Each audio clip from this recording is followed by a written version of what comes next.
साथियों, हम एक एक ऑब्जेक्शंस को लेंगे एंड वील ट्राई। देखिए एक बात सच है, ऑब्जेक्शंस में जैसे मैंने पहले बोला ना कि जब ब्रॉड कैटेगरी होती है ना, उसमें जब आप जाते हैं ना तो आपके दिमाग में चीजें क्लियर होनी चाहिए कि इसको मुझे किस ढंग से स्टार्ट करना है एंड वो पॉइंट्स आपके बिल्कुल एज इट इज आने चाहिए। ऑब्जेक्शन हैंडलिंग में जो मैं आपको बातें बताऊंगा वो एज इट इज आपको एकदम जाके रेप्लिकेट नहीं करनी है। वो डिपेंड करेगा कि किस ढंग से उसने पूछा और किस ढंग से आपको उसका आंसर देना है। मैं आपको उसका एक बेस बताऊंगा कि यार जब ये ऑब्जेक्शंस आए ना तो इसका बेस क्या हो सकता है। So if we start from other agents, ये जो मैं बता रहा था कि धर्मेंद्र के साथ हुआ था, बेचारा प्लान प्रेजेंटेशन दे के आया सब कुछ, लेकिन ले किसी और से लिया गया। एंड ये सभी के साथ होता है, बहुत बार ये हमारे साथ होता है कि हम समझाते हैं, मेहनत करते हैं, पॉलिसी किसी और से ले ली जाती है। ये जब प्लान समझ लेते ना तो बोलता है यार हमारे वो ना चाचा के ताऊ के भतीजे का लड़का ना वो भी LIC एजेंट है, अच्छा मैं उससे पूछ के बताऊंगा। नेक्स्ट टाइम जब कोई अगर बंदा इस तरीके की बात कहे ना तो आप उससे एक बात से बोलिएगा कि सर अच्छा एक बात मैं जानना चाह रहा हूं और इसका आंसर आप दीजिएगा।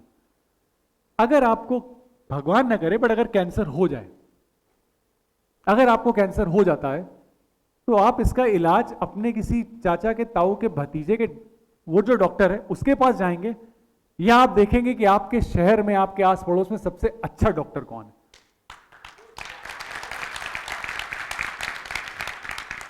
क्या जवाब होगा?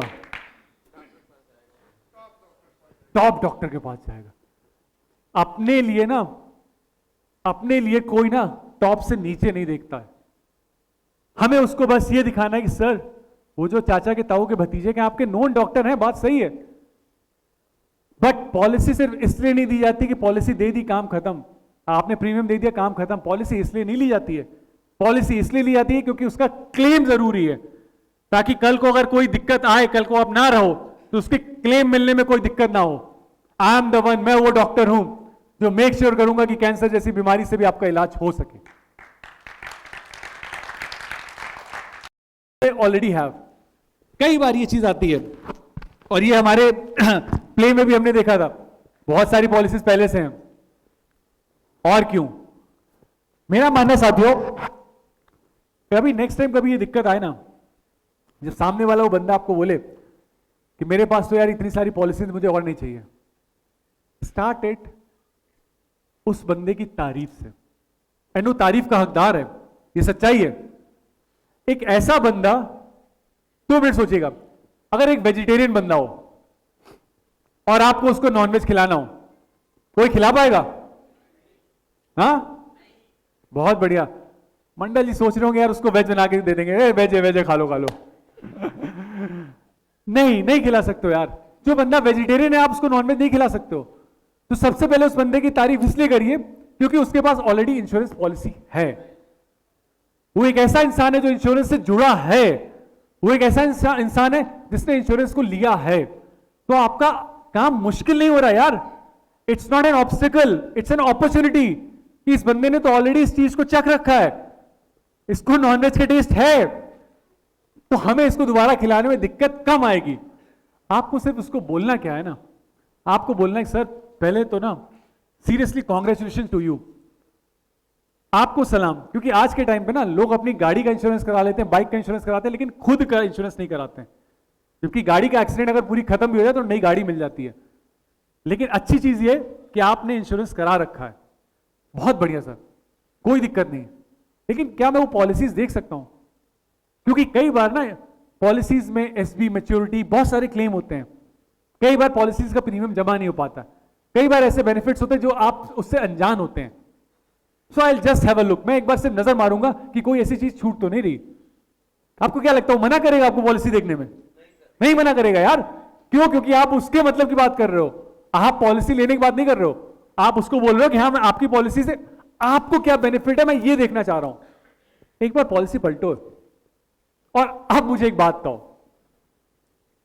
क्या दुनिया में कोई ऐसा इंसान है कि उसको जितनी पॉलिसीज लेनी चाहिए तो उसने ले रखी होंगी? कोई नहीं है भाई।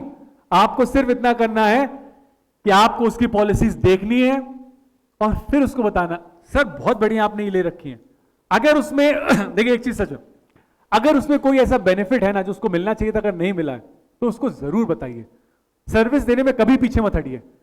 लेकिन फिर उसको आप बताओ कि सर आपने ये 3 चीजें तो ले रखी हैं, लेकिन यार ये एक सबसे इंपॉर्टेंट चीज तो रह गई, क्या रह गई?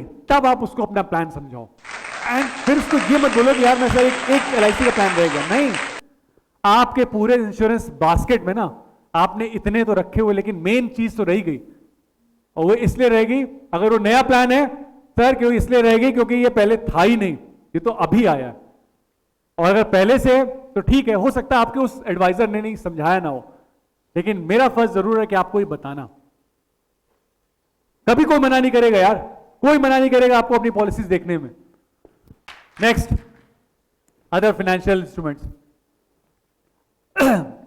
ये इन्होंने भी बोला था, और ये होता है कि नहीं होता, जब हम बोलते हैं LIC का प्लान ले लो तो बोलते हैं यार म्यूचुअल फंड है, SIP है, स्टॉक मार्केट है, उसमें रिटर्न इतना है, आपके LIC में कम है। होता है कि नहीं होता है? साथियों पता है, अरे इसका आंसर ना मैं देना चाहूं, मैं बोल सकता हूं यार कि ठीक है यार, उसमें हमारे पास इंश्योरेंस का है, म्यूचुअल फंड में आपका इंश्योरेंस नहीं होता है। मैं ये भी बोल सकता हूं कि स्टॉक मार्केट यार क्या भरोसा कल को गिर जाए, बट इसका आंसर मैं अभी होल्ड रखता हूं। इसका आंसर मैं आपको बाद में देता हूं।